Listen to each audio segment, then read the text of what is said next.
Sir, अगर आज संभल में ही ऐसा हो रहा है तो आपको नहीं लगता कि और स्टेट्स के लिए ये बहुत खतरनाक प्रेसिडेंट सेट हो रहा है?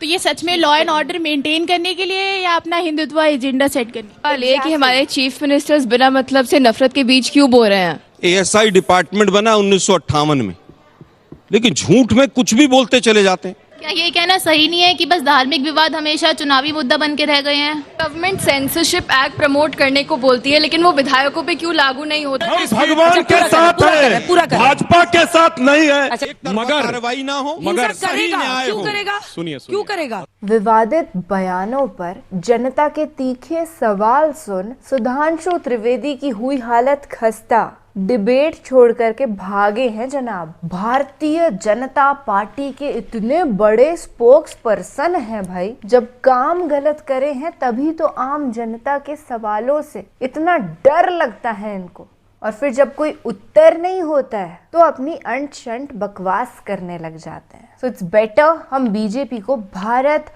जलाओ पार्टी बुलाएं। हे हाय हेलो नमस्ते जी, सत श्री अकाल, अस्सलामुअलैकुम। मैं निधि शर्मा इंडिया से। और संभल मस्जिद का मामला ठंडा न हो पाया उससे पहले अजमेर दरगाह का मामला खड़ा हो गया था। अजमेर दरगाह की बात खत्म हुई नहीं कि उससे पहले वक्फ बिल, ये जो नया संशोधन वाला कानून हमारी सरकार लेकर के आई, ये मुद्दा स्टार्ट हो गया। तो यही लगता है कि जो सत्ताधारी हैं उनके पास इन मुद्दों के सिवाय कुछ और बाकी रह नहीं गया है। इस ही फूट डालो राज करो की नीति पर हमारे नेता नगाड़े जो है चल रहे हैं, पर हम जो देश प्रेमी हैं ऐसा होने नहीं देंगे। हम हमेशा सच दिखाएंगे। संभल मस्जिद में मेन स्ट्रीम मीडिया ने असलियत को शोकेस नहीं किया। ये दिखाया गया कि जैसे बड़े पथराव मुस्लिम कम्युनिटी की तरफ से हुए, पर सच्चाई ये है कि अगर मेरे घर पे कोई हमला करता है तो अपने डिफेंस में मैं कुछ तो करूंगी। हम भी यही करते ना कि जो हमलावर आए हैं उन्हें भगा देते,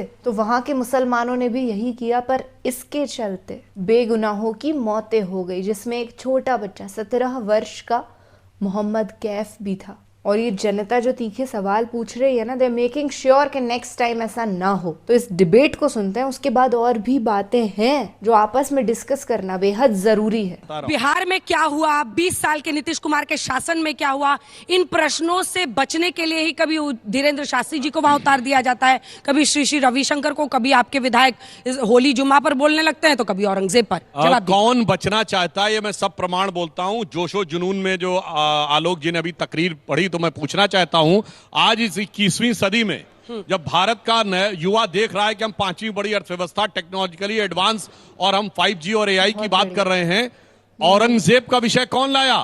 अबू आजमी सपा के। और आलोक जी गौर फरमाइएगा, उसके बाद ये राशिद अल्वी किस पार्टी के हैं? औरंगजेब पे बोलने वाले कांग्रेस के। ये इमरान मसूद किस पार्टी के हैं? कांग्रेस के। ये वही है जिन्होंने कहा था मोदी जी की बोटी बोटी काट डालूंगा। ये औरंगजेब की कब्र पे जाके फातिया पढ़ने वाले इमरान प्रतापगढ़ी सांसद किस पार्टी के हैं? कांग्रेस के। अरे कौन ला रहा है फालतू के मुद्दे बीच में? ये गजब, खुद मियां फजीहत और दूसरों को नसीहत। रमजान में कमजोर नेता कौन होता है जो विदेश में जाके कहे? राहुल गांधी। अमेरिका और यूरोप चुप क्यों है भारत के अंदर जो हो रहा है? यानी दूसरी, इसीलिए मैं एक लाइन में कहना चाहूंगा, अपने वतन पर सदियों तक है रही हुकूमत गैरों की, लेकिन कुछ चेहरों पर अब तक धूल है उनके पैरों की। अंजना जी छोटा सा उत्तर। अंजना जी बहुत छोटा सा उत्तर। सर, होली और रमजान में इतना दिक्कतें हो रही हैं, आप लोग का मुंह उस टाइम पे नहीं खुला जब हज सब्सिडी दी जाती थी और भाजपा की सरकार आकर के हज सब्सिडी बंद की। दूसरी मेरी बात सर, टैरिफ की बात, आज तक टेस्ला कंपनी भारत में इसलिए नहीं आ पाई क्योंकि उनके ऊपर 200% टैरिफ लगाए, तो टैरिफ का खेल भारत की सरकार को भी आता है। एक साथ जवाब। सर, अगर आज संभल में ही ऐसा हो रहा है तो आपको नहीं लगता कि और स्टेट्स के लिए ये बहुत खतरनाक प्रेसिडेंट सेट हो रहा है? और हमारे संविधान जब सेक्युलरिज्म की बात करता है तो ये कितना खतरनाक है संविधान के लिए भी। जो ASI सर्वे हो रहा है संभल के मॉस में, उसका क्या पर्पस क्या है? अगर वहाँ पे हिंदू टेम्पल के रुइंस मिलते भी है तो क्या करेगी सरकार? जो संभल में अनुज चौधरी जी ने जो स्टेटमेंट दिया और योगी जी ने उनका प्रेज किया है, तो ये सच में लॉ एंड ऑर्डर मेंटेन करने के लिए या अपना हिंदुत्व एजेंडा सेट करने? मेरा सवाल हेट स्पीच पे होगा कि अभी रिसेंटली एक कॉमेडियन ने अपने प्राइवेट शो पे कुछ बात बोली थी, तो उस पे 100 FIR फाइल किए गए, बट देश में जो इतने पॉलिटिशियंस और इतने लोग हेट स्पीच देते हैं, बट उस पे तो कुछ काम नहीं होता। इनको इम्यूनिटी मिली हुई है। मेरा प्रश्न ये है कि होली और जुम्मे की नमाज साथ में पढ़ रही है, लेकिन सिर्फ तनाव संभल में क्यों? पूरा देश शांत है लेकिन संभल मेरा सवाल ये है कि हमारे चीफ मिनिस्टर्स बिना मतलब से नफरत के बीच क्यों बो रहे हैं? एक साथ जवाब लो। जैसी ब्रज की भूमि पे, कृष्ण भूमि पर अगर महिलाओं का शोषण हो रहा है तो क्या गारंटी है कि बुरा न मानो होली पर आप लोग मुसलमानों के धर्म का भी शोषण कर देंगे? क्या गारंटी है कि तिरपाल ढके हुए मस्जिदों को सुरक्षा मिलेगी? प्लेसेस ऑफ वर्शिप एक्ट के अकॉर्डिंग 1991 कहा जाता है कि जो 15 अगस्त 1947 पे स्ट्रक्चर था उसे देखा जाएंगे। तो उस संदर्भ में जो संभल की कंट्रोवर्सी हो रही है उसका कानून के संदर्भ में आप क्या कहना चाहेंगे? वो कानून क्या ये कहना सही नहीं है कि बस धार्मिक विवाद हमेशा चुनावी मुद्दा बन के रह गए हैं? आपको थोड़ा सा नीचे आना पड़ेगा, मेरा माइक वहां तक नहीं जा। If India is a secular country और जुम्मे के दिन होली है तो ये कम्युनल हार्मनी इंक्रीज करने के लिए भी तो यूज किया जा सकता है ना? Why is this a Hindu Muslim issue? हमारी गवर्नमेंट सेंसरशिप एक्ट प्रमोट करने को बोलती है, लेकिन वो विधायकों पे क्यों लागू नहीं होता? जबकि बहुत अच्छी बात है। जल्दी सबसे ज्यादा सवाल आपसे आए हैं, आप जवाब दीजिए। उन लोगों का ये पूछना है कि संभल को लेकर जो ये बवाल जो नई हिंदुत्व की प्रयोगशाला बनी है, करिएगा क्या सर्वे कराकर? बिल्कुल, आपने बिल्कुल सही कहा। ये हिंदुत्व की प्रयोगशाला नहीं, संविधान के लिए खतरनाक प्रयोगशाला बनी है। जो स्ट्रक्चर एएसआई प्रोटेक्टेड मॉन्यूमेंट था उसमें सरकार नहीं जा सकती, यानी सरकारी एजेंसी जिसकी मालिक है सरकार उसमें नहीं जा सकती। यह संविधान खतरे में है या संविधान काम कर रहा है? दूसरा, प्लेसेस ऑफ वर्शिप एक्ट की बात की गई तो 1947 15 अगस्त को संभल की तथाकथित मस्जिद एक एएसआई प्रोटेक्टेड मॉन्यूमेंट थी। वो कैसे प्लेसेस ऑफ वर्शिप में बदल गई? संविधान खतरे में है कि संविधान अलग हो चुका है? अब कानून की जहां तक बात करें तो मैं ये भी बताना चाहता हूं, और जो संभल में हुआ वाकई देश के लिए बहुत खतरनाक था। 78 में इतने लोग मारे गए, सैकड़ों हजारों लोग, और उसके बाद जलवाए जलाल से कहा जा रहा है कि सरकार की संपत्ति मेरी रिलीजियस वो बन जाएगी प्लेस, और सरकार चू न बोले। अगर सरकार ने बोला तो बात खत्म हो जाएगी। और कैसे संविधान खतरे में, तो बताना चाहता हूं। ये तमिलनाडु में तिरुचिरापल्ली का एक मंदिर जो 1500 साल पुराना गांव है, वो वक्फ की प्रॉपर्टी हो गया, जिसमें 1500 साल पुराना मंदिर है। ठीक है, तो प्लेसेस ऑफ वर्शिप एक्ट क्या कहता है कि 15 अगस्त 47 को जो स्टेटस था वो बहाल रहेगा। तो 1500 साल पुराना मस्जिद वक्फ कैसे हो सकता है? प्लेसेस ऑफ वर्शिप एक्ट के हिसाब से जो क्वेश्चन कर देना चाहिए था, क्वेश्चन किया क्या? नहीं किया ना। तो प्लेसेस ऑफ वर्शिप एक्ट को भी वही यूज करना है अपने पक्ष में, और वक्फ बोर्ड को भी अपने ही पक्ष में यूज करना है। इसी भेदभाव के कारण यह परिस्थिति उत्पन्न होती है कि जो चुप रहेगी जुबान खंजर तो लहू पुकारेगा आस्तीन का। ठीक है, एक बार आलोक जी, चूंकि कांग्रेस पार्टी के नेताओं पर एक के बाद एक उन्होंने प्रहार किया, और हज सब्सिडी से लेकर तमाम टैरिफ पर उस बच्चे का प्रश्न था। मैं सबसे पहले तो अभी इन्होंने कहा कि 1947 में आर्कियोलॉजिकल सर्वे ऑफ इंडिया का प्रोटेक्टेड मॉन्यूमेंट था, एएसआई डिपार्टमेंट बना 1958 में। लेकिन झूठ में कुछ भी बोलते चले जाते हैं। मैंने तुरंत निकाला कि एएसआई डिपार्टमेंट बना कब है भाई? क्या कह रहे हैं? एएसआई पहले नहीं था सर, अभी देखो एएसआई का प्रेजेंट। अरे भाई दोनों रेगुलेशन है। तो चलिए 58 के साथ 47 में क्या स्टेटस है? सुन तो लीजिए, एक्ट 58 में बना, और उसमें अमेंडमेंट जो पहला आया वो 1972। उससे पहले ताजमहल क्या था? सुनिए भाई, बोलिए ना सर। यार अब सुनिए ना, ताजमहल क्या था वो छोड़ दीजिए। एएसआई डिपार्टमेंट 47 में नहीं था। वापस आते हैं। अब बात आती है हेट स्पीच की। वैसे तो आज बच्चों ने जिस तरह के सवाल पूछे हैं उससे पूरी तरह से बीजेपी को एक आईना दिखाया गया है कि आप लोग जो एजेंडा चला रहे हैं उसको युवा पीढ़ी किसी भी रूप में बर्दाश्त करने को तैयार नहीं। 10 में से 9 सवाल यही इशारा कर रहे हैं कि हमको रोजगार चाहिए, हमें क्वालिटी ऑफ लाइफ चाहिए, हमें अच्छी जिंदगी चाहिए, हम रोज नफरत की जिंदगी में जिए, ये नहीं चाहिए। अब बात आती है कि किसने क्या किया। अरे भाई, हेट स्पीच किसने सबसे ज्यादा दी? एडीआर की रिपोर्ट पढ़ लीजिए। वो कहती है कि बीजेपी की सरकार आने के बाद वो 600% बढ़ गई। और हालत यह है कि इलेक्शन कमीशन खामोश होकर एक पिट्ठू की तरह काम करता है, हेट स्पीच पर कोई एक्शन नहीं लेता है। मैंने शब्द इस्तेमाल किया है और कठोर शब्द इस्तेमाल किया है, क्योंकि ऐसे ही लोगों को चीफ इलेक्शन कमिश्नर बनाया जाता है बाईपास करके। और इलेक्शन कमिश्नर जितने हैं उनके किस तरह के कंडक्ट रहे हैं। विपक्ष को 1-1 साल तक समय मत दो, हेट स्पीच को पूरी तरह से चलने दो, ताकि हिंदू मुसलमान हो। केवल धर्म के आधार पर बांटकर आप रोजगार लेना चाहते हैं। भाटी साहब, चलिए आप केवल मुझे ये बता दीजिए कि दिल्ली देश की राजधानी है, अभी चुनाव हुआ, 11 साल में आम आदमी पार्टी ने तो बेड़ा गर्क किया ही। क्या मोदी सरकार ने एक कॉलेज बनाया? बच्चों आप बता दो उस कॉलेज का नाम जो मोदी सरकार ने बनाया हो 11 साल में, आप लोग बता दीजिए। एक हॉस्पिटल का नाम बता दीजिए, आप लोग इतने बैठे हुए यहां पर, जो दिल्ली में मोदी सरकार ने बनाया हो। लेकिन विषय क्या होंगे?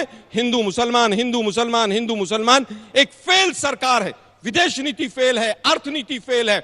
ये वही मोदी साहब थे ना जो कहते थे कि रुपया जब गिरता है भाइयों बहनों मित्रों तो सरकार की साख गिरती है। आज हालत क्या है? किसकी साख गिर रही है? आज कितना कर्जा देश के ऊपर बढ़ गया? और जो कर्जा बढ़ रहा है उसका ब्याज देने में हमारा कितना रुपया डॉलर्स की तुलना में जा रहा है? जो प्रश्न थे उन सब पर जवाब। महंगाई दर कितनी है इस समय? महंगाई दर कितनी है भाई? विकास की बात, महंगाई तो है ही नहीं देश के अंदर। नहीं कितनी है बोलिए ना। है ही नहीं। अरे बोलिए ना। मैं कह रहा हूं है ही नहीं। आगे बेरोजगारी है ना महंगाई 3.61% है, जो पिछले 5 साल में 80 करोड़ लोगों को राशन देके देश को चलाने का पीठ थपथपा रहे हैं आप लोग। 100 करोड़ लोग केवल जरूरत की चीजें खरीद रहे हैं आज की तारीख में। आज बड़ा सवाल है, आप लोग कहते हैं महंगाई नहीं, कितने आप लोग कहते हैं बेरोजगारी नहीं। बोलो कितने स्मार्टफोन है देश में? देखिए जरा एक बार जाके। 84 करोड़। मैं तो अभी स्मार्ट सिटी से ही आ रहा हूँ। 100 स्मार्ट सिटी बन गई है, मैं स्मार्ट सिटी से ही आया हूँ। देश की राजधानी में एक महीने तक स्कूल बंद करने पड़ रहे हैं पॉल्यूशन की वजह से। लेकिन हर मुख्यमंत्री योगी आदित्यनाथ ने हिंदू तो मुसलमान। भाटी जी ये भी कहा कि भगवा मैं पहनता हूँ, मेरे ऊपर सब उंगली उठाते हैं, लेकिन एक दिन वो भी आएगा जब पूरी दुनिया भगवा पहनेगी। तो उनकी लाइन लेंथ तो एकदम क्लियर है। नहीं, मैंने अभी तो एक दो आलोक जी ने इशारा किया। वीडियो पूरी जरूर देखकर जाइए। अभी आगे और धक्का उड़ने वाली बीजेपी के प्रवक्ता की, तो अंजनम कश्यप भी जो है इनसे कुछ सवाल पूछेंगे, तो पूरी डिबेट देखिए। उनसे ज्यादा समझदार आगे ऑडियंस बैठी हुई है। आपने जो सवाल पूछे उनका सार ये मेरी समझ में आया कि हिंदू मुसलमान की समस्या है नहीं, ये बनाई जाती है, ये कृत्रिम रूप से तैयार की जाती है। इस देश में कितनी बार जुम्मे के दिन होली पड़ी है और शांति से मनी है और समझदारी से मन जाती है, और होली तो 1 बजे तक लगभग खत्म हो जाती है और नमाज 1 बजे के बाद होती है। ये जानबूझ के ऐसा माहौल तैयार किया जा रहा है। नहीं जी, हम तो होली वहीं खेलेंगे जहां मस्जिद है, हमारे तो रामनवमी के जुलूस भी वहीं से निकलेंगे जहां उनके मस्जिद है। हम तो मस्जिद पर चढ़ेंगे, फिर झंडा भी उतारेंगे, हम तो वहां नारे भी लगाएंगे और फिर बाद में कहेंगे देखो हिंदुओं को परेशान किया जा रहा है। कोई परेशान नहीं कर रहा। इस देश के 140 करोड़ लोग प्यार मोहब्बत के साथ, भाईचारे के साथ रहना चाहते हैं, लेकिन ये वोट के लालच में राजनीतिक लोग नहीं रहने देते। ये मैं केवल इतनी अपील करूंगा। अंजना जी, आपने जो सवाल पूछा उसका जवाब भी यही है। ऐसे गैर जिम्मेदाराना बयान उत्तर प्रदेश के जैसे बड़े राज्य के मुख्यमंत्री को नहीं देने चाहिए। कभी वो 20-80 की बात करते हैं, सारे लोग भगवा पहनेंगे। यही तो औरंगजेब चाहता था। फिर औरंगजेब में और योगी आदित्यनाथ में क्या फर्क है? औरंगजेब भी तो यही चाहता था कि वो अपने धर्म में ले आए सबको। बधाई हो, यही चाहता था। स्वीकार किया। अब वो आदमी समझाइए। नहीं, मैं वो अच्छा था। देखिए सुधांशु जी, आप गलतफहमी ना करें पैदा।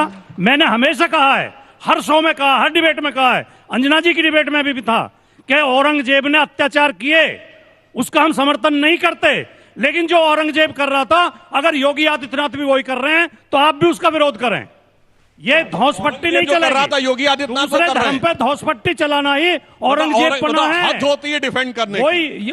धर्म के नाम पर कट्टरता की बात कर रहे हैं। धर्म के नाम पर कट्टरता की बात करें। जवाब दीजिए, फिर मैं वाजपेयी जी के पास जाऊंगी। कोई कैसे ही पूजा करता है, कोई कैसे ही पूजा करता है। वैसे एक बात मैं ईमानदारी से कहूंगा कि देखिए, एक विचार करने का विषय है कि औरंगजेब के साथ cutting across the party line मुस्लिम खड़ा है, किसी भी पार्टी में हो।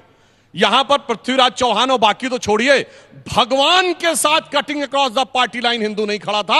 भगवान राम के बारे में अनाप शनाप तक बातें कर रहे थे। ये सोचने का विषय है। और मैं एक और बात कहना चाहता हूं, हेट स्पीच। सर सुनिए, अब अपने सर अपने टर्न पे करिए। मैंने भगवान की बात कही, सुनिए। हाँ, तो बाबरी मस्जिद बनाम राम मंदिर क्या था भाई? आप खुद ही राम की तुलना राम मंदिर से नहीं थी। और आपकी सरकार के additional advocate general Zafar Yab Jilani, Mulayam Singh सरकार के सरकारी वकील, और उसी अदालत में बाबरी मस्जिद एक्शन कमेटी की तरफ से खड़े होते थे। शर्म आनी चाहिए। और आज कह रहे तुलना हम भगवान के साथ भाजपा के साथ नहीं है। हम भगवान के साथ है, भाजपा के साथ नहीं है, नहीं रहेंगे।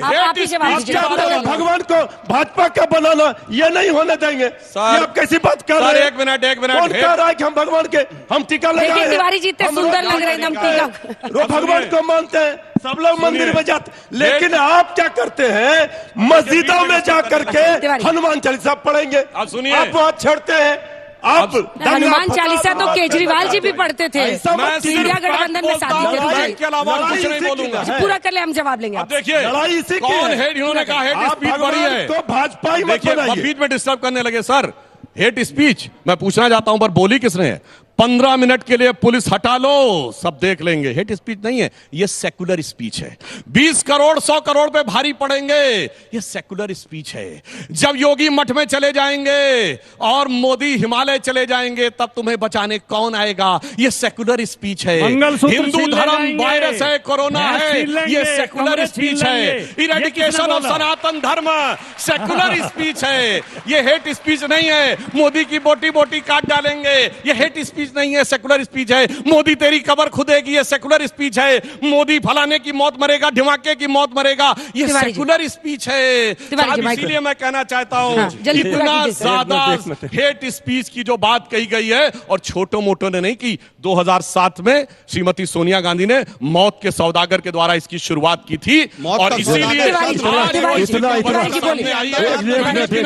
और लास्ट में स्पीच नहीं है, सुनिए, हेट स्पीच ही नहीं है, हेट एक्ट है। हो गया बहुत। तमिलनाडु का पेरम्बूर जिला, कोलत्तूर गांव, वहां मुस्लिमों की आबादी 70% हो गई। उन्होंने कहा परमानेंट बंद मंदिर, हमारी धार्मिक भावना हट होती है। कोई सेकुलरिज्म का सूरमा बोला उत्तर से दक्षिण तक, तमिलनाडु की सरकार ने मान लिया। आखिर में मद्रास हाई कोर्ट एक दिन की होली पर साथ लौट रहा है, परमानेंट बंद कर दो। इसीलिए मैंने कहा जो बोलूंगा सिर्फ फैक्ट बोलूंगा, फैक्ट के अलावा कुछ नहीं बोलूंगा, और ये रेटोरिक के अलावा कुछ नहीं बोलेंगे। इतना तनाव में बच्चे तय कर रहे हैं, फैक्ट नहीं है आपके पास। ये देश की जनता होली भी मनाएगी और जुमे का नमाज भी अदा करेंगे, सब अपने अपने धर्मों का सम्मान करेंगे। लेकिन कोई रंग बदरंग करना चाहेगा, उसका जवाब भी देंगे। ये होली का माहौल खराब मत करें। हम देश की जनता को कहना चाहते हैं, बीजेपी भाजपाइयों के चक्कर में मत पड़िएगा, क्योंकि ये चाहते हैं नफरत फैलाना। आप भाईचारा कायम रखिए, अपने अपने पर्व त्योहारों को मनाइए, इनके बातों पर मत रहिए। ये देश पहले भी होली मनाता था और हमारे मुस्लिम भाई नमाज भी पढ़ते थे। आज क्या हो गया? क्यों आप सिर्फ इस तरह की बात कर रहे हैं? जब आप कह रहे थे 2 करोड़ नौकरी देने का वादा जुमला था, 15 लाख खाते में आने का वादा जुमला था, तो क्या होगी आज देश को? 2022 में भी वाजपेयी जी 2022 में भी होली आई थी। होली और जुमा एक दिन था 2022 में। सर एक लाइन में बोल दूं बस। मैं सिर्फ ये कहना चाहता हूं, अगर हिंदू समाज इतना उदार हो सकता है, इन्हीं नेताओं जो बगैर रोजा रखे रोजा अफ्तार कर सकता है, तो मुस्लिम समाज अगर बगैर होलिका जलाए 2 रंग पड़ जाए तो क्या होगा? बोलो भाई, बगैर रोजा रखे रोजा अफ्तार करते थे, ये तो सेकुलरिज्म था। और अगर एक रंग पड़ जाएगा तो बहुत होगा। हम इफ्तार भी करते हैं, फलार भी बगैर रोजादारी के रोजा अफ्तार करते थे, हम इफ्तार भी करते हैं, हम करते थे, फलार भी करते हैं। रामनवमी में हम फलार करते हैं। आलोक जी, देखिए, मुझे लगता है कि बच्चे यहाँ पर बैठे हैं और पूरा देश आज तक को देख रहा है। ये जो एजेंडा कुछ दिनों से चल रहा है होली को लेकर, दर्शक इससे सतर्क रहें। किसी तरह की कोई छोटी मोटी भी घटना हो तो उसको इग्नोर सब करें, और किसी भी तरह की कोई घटना ऐसी ना हो जिससे बीजेपी उसको राजनीतिक रंग देकर फायदा उठाना आखिरी के 10 सेकंड बचे और सुधांशु जी ये वादा करके जाइए कि अगर सीओ से लेकर आपके मुख्यमंत्री तक संभल पर बोल रहे हैं, होली पर बोल रहे हैं, जुमे पर बोल रहे हैं, तो अगर एक भी जगह कल हिंसा होती है आपके शासित राज्य में तो आपकी जिम्मेदारी होगी, ये भी आपको बोलना होगा। देखिए, हमारे मुख्यमंत्री ने बहुत साफ कहा है कि हिंसा हम नहीं होने देंगे, और जो करने की कोशिश करेगा उसको भी उसका माकूल जवाब देंगे। मगर कार्रवाई ना हो, मगर सही न्याय हो। क्यों करेगा? सुनिए, क्यों करेगा? बता रहा हूँ, सही न्याय होना चाहिए। क्या करेगी? बोलिए बोलिए।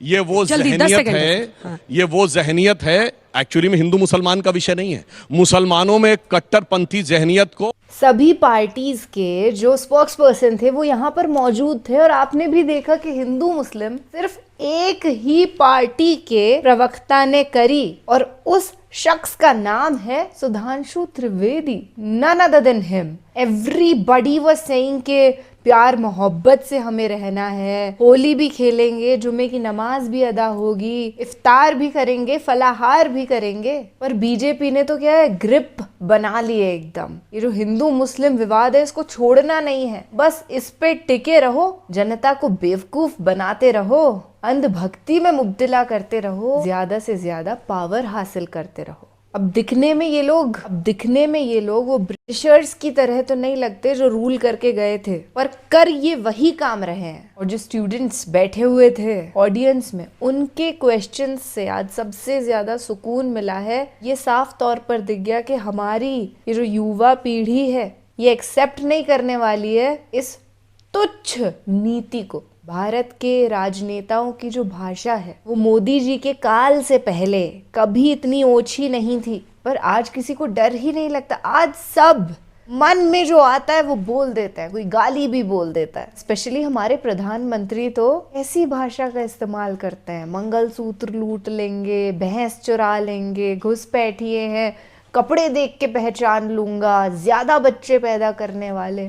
ये बातें ऐसी चुभी है ना कि भुलाई नहीं जा सकती और भुलाएंगे भी नहीं। हमारा यही मिशन है कि अगली बार पढ़ा लिखा नेता पावर में आना चाहिए, ना कि चौथी पास। जब देश के प्रधानमंत्री एक बड़े इकोनॉमिस्ट थे और राष्ट्रपति एक साइंटिस्ट थे, तब देश कितनी तरक्की कर रहा था। और आज क्या कहने हैं। अगर आपको इसे सच दर्शाने वाले वीडियोस देखने हैं ना, तो जब भी ऐसे किसी कंटेंट से आप इंडल्ज करें तो शेयर कर दिया करें व्हाट्सएप ग्रुप्स में, अपने फैमिली मेंबर्स को, अपने फ्रेंड्स को, ताकि हमें प्रोत्साहन मिले, हम इस काम को बरकरार रखें। हम का मतलब सिर्फ मैं नहीं हूँ, बल्कि जितने भी सच्चे पत्रकार यूट्यूब की इस दुनिया में लगे हुए हैं जनता की आंखें खोलने में, उन्हें सपोर्ट करिए। ख्याल रखिएगा अपना और अपने सभी घर वालों का। खुश रहिएगा, जिंदाबाद रहिएगा, सच के साथ रहिएगा। सत्यमेव जयते। जय हिंद।